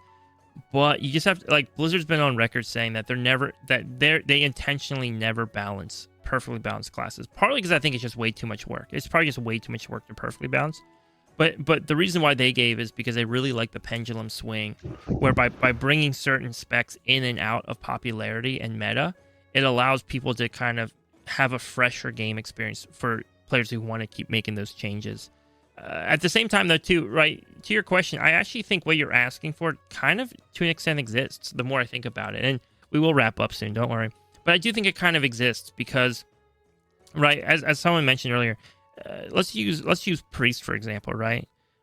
Priest is very likely to have a good healer spec, right? Like, you have 2 options. No other class has 2 options to be a healer, which means you have twice as high of a chance at having a good healing spec on Priest. In the same regard, though, if Shadow is not good and you play Priest and you're a DPS, what other options do you have? If you're a Shadow Priest, you're not going to just swap to Holy, right? You're not going to be like, you know what, Shadow Priest sucks, I'm going to go heal. You're just not going to do that. But if you're playing Warlock and like your spec kind of sucks, there's a high chance that you'll be like, well, I just like DPSing. Let me go play Destro now, right? Let me go play Demonology now. Mm-hmm. So I do think it naturally has a higher chance, but it's not just going to be like, oh yeah, we're just going to make it the top on the meter. But I do think you have a higher chance, like your chance of having a good spec in the role that you like to do. Let me clarify that. A good spec in the role that you want to play goes up. Now, last question coming in from Sweet Dude. Oh, I love Sweet Dude. He's so fun. Enjoyed this week's episode. Heard you both talk about delves and the overgearing issue. What do you think about going back to the older days of gearing? Normal dungeon running to heroic to raid. Personally, I like that flowed better. What do you two think? Well, it's the 5 of us now, so now it's no longer 2, it's 5. I know some of you might be newer and don't remember what that was like, but before Mythic Plus, dungeons were kind of like stepping stones, or like a stool, really, like, or steps or whatever. But there were steps into raid, right? So like dungeon gearing didn't feel like it was in line with raid. It was kind of like, okay, you geared through dungeons and then you geared through raid. I don't think I want to go back to that, to be honest. I do like having a lot of outlets, and I also think Mythic Plus is really cool content. Like, I think Mythic Plus's existence has actually extended the life of WoW a lot more than people want to admit. I agree.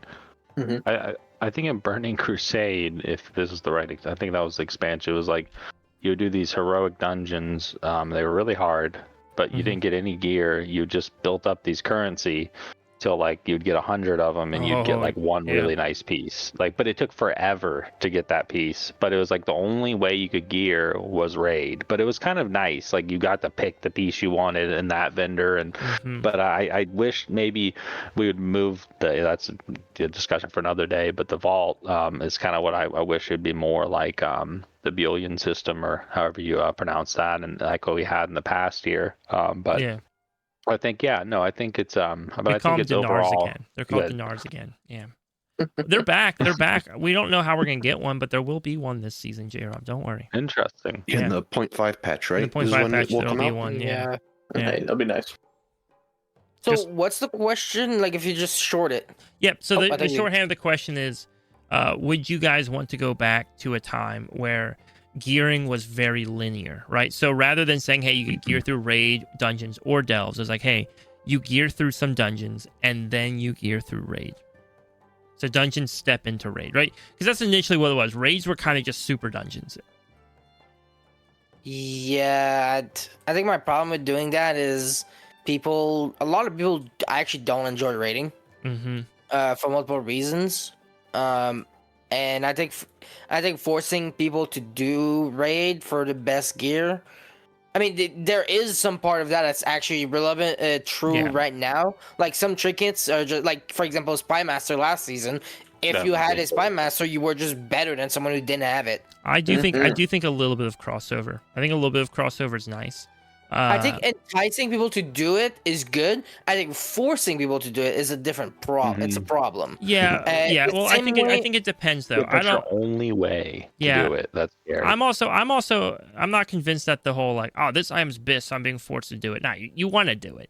You're doing it because you want that item. No one's putting a gun to your head going, like with the you can't play Spy Masters, like it was like if you were gonna I know. Spy Masters, like I'm well aware of how good Spy Masters was. I'm just saying though, the language people use around it is kind of comedic to me, where it's like, you have to do it. You have to do it. It's like, want to be. No, you want it. And if you're doing something because you want it, then you're doing what you want, right? Like I don't know what else to tell you. I agree. I think that's the scary thing is like you get to a point where you say, oh, okay, now I've got to go farm the raid, but then whatever at that point, like that, at least that adds, it's always going to be that way where you're going to find that some loot in raids better for you than in Mythic Plus. Like, and then you're going to have some Mythic Plus loot that is probably really good as well, especially through the vault on Mythic and Hero at first. Absolutely. The Hero track's huge at the start, especially with like your tier sets and everything. Oh, absolutely. But ultimately, I think Sweet Dude, especially with this group, I think everybody here loves running M+. So this group, you're probably not going to see us be super for that change.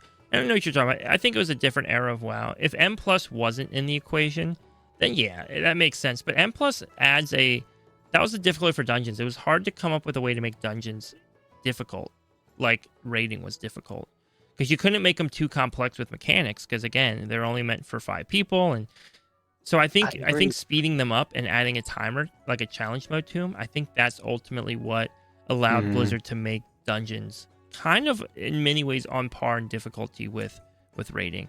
And in a way, it made it more like those other games that you could play where you just log in, right? If you want to play Overwatch or something, you just log in and go queue. I just want to queue up and do something right now. I got 30 minutes. Let me get in there and do something, which is kind of nice.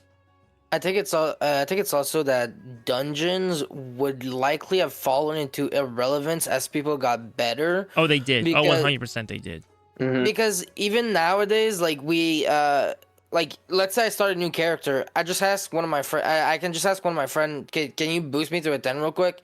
And we're out in there in 30 minutes, and that's it. I have my key, and I can log off for the week. Then I log back on the next week, and I get my vault, and then I just do it again, and that's it. And even without considering boosting, like I could go on a last season, I would get on a character that's like 600 eye level, and I would go into a 10 because the people around me weren't boosting me per se, but they would do the slightly more than I need to do it. And so I could just do it on a low character, and it's easy. So people will always find a way to skip a level if they can. Yeah, well, and that's what ultimately happened, right? So ultimately, Blizzard just, I think in Wrath is a good example. And we're gonna wrap up the podcast here, but dungeons would just become irrelevant, and then they'd have to add in a couple new dungeons, right? Rather than raising up the difficulty old ones, because new players hitting max level still need the old ones to gear up, but then players who are currently like geared and juiced, when a new raid comes out, that new raid has to come with some dungeons with it, and then all of a sudden you have a raid and you have like 3 dungeons, if you're lucky. 3 usually it was like 1 dungeon, right? Players love a grind. Yeah, and you just had 1 dungeon that you had to spam over and over and over and over again. The worst one was the Crusade, the Crusade tournament thing in Wrath, where you're literally in one room. You're just in one room, the whole freaking dungeon, just fighting bosses that walk in. And you're like, I have to do this on repeat. This is it. This is the content. And I'm not doing any other dungeon because none of them are rewarding me as well. But anyways, I digress. You guys, thank you so much, Bruna, Carve, J-Rob, X. Guys, thank you so stinking much for hanging out tonight, replacing Chicken on the podcast. Chicken will be back next week, everybody. I promise he is not gone. He's not ditching. He just got back from vacation and is absolutely wiped out and doesn't have it in him to try and like slam a bunch of WoW real fast before jumping on the pod. So he's resting up. He's doing well. But everybody, thank you for listening. Thanks for hanging out and chatting. I believe of everybody here right now, only X has content, I think, out online. So if you want to follow X and watch him on Twitch, we're going to link his Twitch account down in the description as well. But guys, once more, just thank you so much. And I look forward to chatting with our listeners in future episodes. So don't forget to put those questions on the Pod Questions channel in Discord. And normally I have Chicken do the outro. So, oh gosh. Harv, how do we end this thing? Sub with Prime.